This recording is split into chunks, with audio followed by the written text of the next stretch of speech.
உன்னோட மனையில் சில வேலைகள் நடத்தி வச்சுருந்தாங்க. மனையை நான் சுத்தப்படுத்தி கொடுத்தேன் இந்த கனியில். சரியா?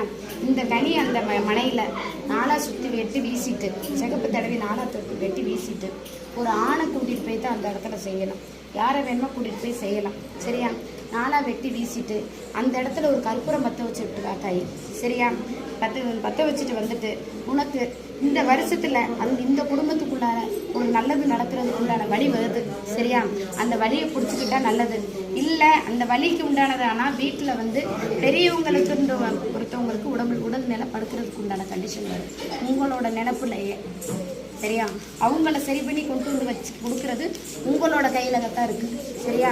அந்த இடத்த நான் சுத்தம் பண்ணி கொடுக்குறேன். உங்களோட மனத்தை சுத்தப்படுத்தி அந்த இடத்துல நல்ல வழியை கொண்டு வந்து உண்டானது கற்பனோட வழி நிற்குது. நீ போயிட்டு வந்த ஏழுமலையானுக்கு உண்டான வழி அந்த முருகப்பெருமாள் உனக்கு உண்டான வழியை கொடுத்துருக்கான். சரியா? அதை நீ பிடிச்சி வச்சுக்க தாய். குடும்பத்துக்குள்ளார தாய்க்கு உண்டான ஆபத்தை தடுத்து கொடுக்கறதுக்கு உண்டான வழியை நான் காவாந்து பண்ணி வைக்கிறேன். இப்போ போயிருக்க நேரத்துக்கும். சரியா? அதை அந்த இடத்துலேருந்து வந்துடக்கூடாது. உன்னோட மனையிலேருந்து வந்துடக்கூடாது.